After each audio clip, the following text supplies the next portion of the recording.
The Curse of the Great Wall.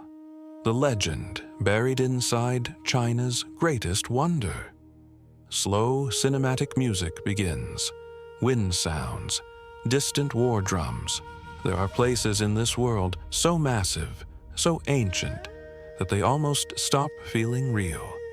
And then, there's the Great Wall of China, a dragon made of stone, stretching across mountains, deserts, and forgotten valleys for more than 13,000 miles. People call it one of humanity's greatest achievements. But according to an old legend, the wall was not built with stone alone. It was built with tears, with bones, and with a curse. Tonight, you'll hear the story China tried to bury beneath the bricks. The story of Meng Jiangnu, the woman whose heartbreak shook an empire. More than 2,000 years ago, China was divided by endless wars. Kings fought kings, villages burned, families disappeared overnight. Then came a ruler unlike any before him, Qin Shi Huang, the first emperor of China, a man obsessed with immortality, power, and fear.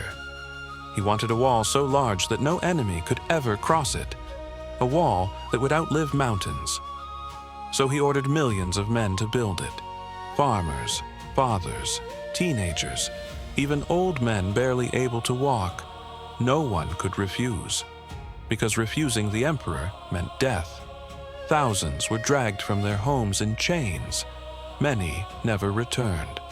Among them was a young man named Fan Xiliang. But before soldiers could take him away, he met a woman. Her name was Meng Jiangnu. Legend says they met by accident. Fan was hiding from imperial guards inside a garden when Meng discovered him trembling beneath a tree. And strangely, instead of fear, they felt destiny. They fell in love almost instantly. Days later, they were married. For a brief moment, in a world drowning in violence, they found peace. But peace never lasts long in legends like this. One cold morning, imperial soldiers broke into their home. Fan Xiliang was seized and forced to work on the Great Wall. Meng screamed. She begged. She held on to him until soldiers ripped her hands away. That was the last time she saw her husband alive. Months passed, then years. No letters, no news, only silence. Winter arrived. Meng worried constantly. Was he hungry? Was he injured? Was he even alive? So she decided to do something almost impossible. She would travel across China alone to find him. Imagine this journey. No trains, no roads. Only mountains, snowstorms, forests, and endless danger. Yet she walked for hundreds of miles carrying winter clothes she had sewn for her husband with her own hands. Every step powered by love. Every breath powered by hope. But when she finally reached the Great Wall, the workers looked at her with pity. No one wanted to speak, until one old laborer whispered the truth. Fan Xiliang was dead. He had died from exhaustion, like thousands of others, and his body had been buried inside the wall itself. Music becomes darker, slower. Something inside Meng Jiangnu shattered. The Great Wall towered before her like a monster, cold, silent, endless, and somewhere inside those stones was the man she loved. Legend says Meng collapsed to the ground and began to cry. Not ordinary crying. This was grief so deep that heaven itself answered. For 3 days and 3 nights she wept beside the wall. The skies darkened, thunder shook the mountains. Workers stopped to watch in fear. Then suddenly, with a sound like the earth splitting apart, a massive section of the Great Wall collapsed. Thousands of bricks crashed into the valley below, and from beneath the rubble, human bones appeared. Hundreds of them, maybe thousands. The dead the empire had tried to hide forever.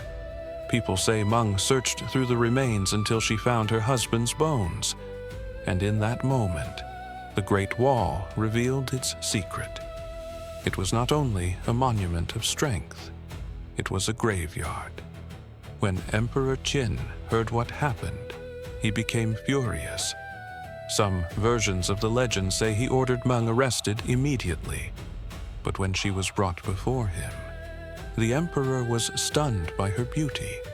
And then, history becomes darker. The emperor demanded that Meng become one of his concubines. Imagine the horror. The man responsible for her husband's death, now wanting to possess her. But Meng was clever.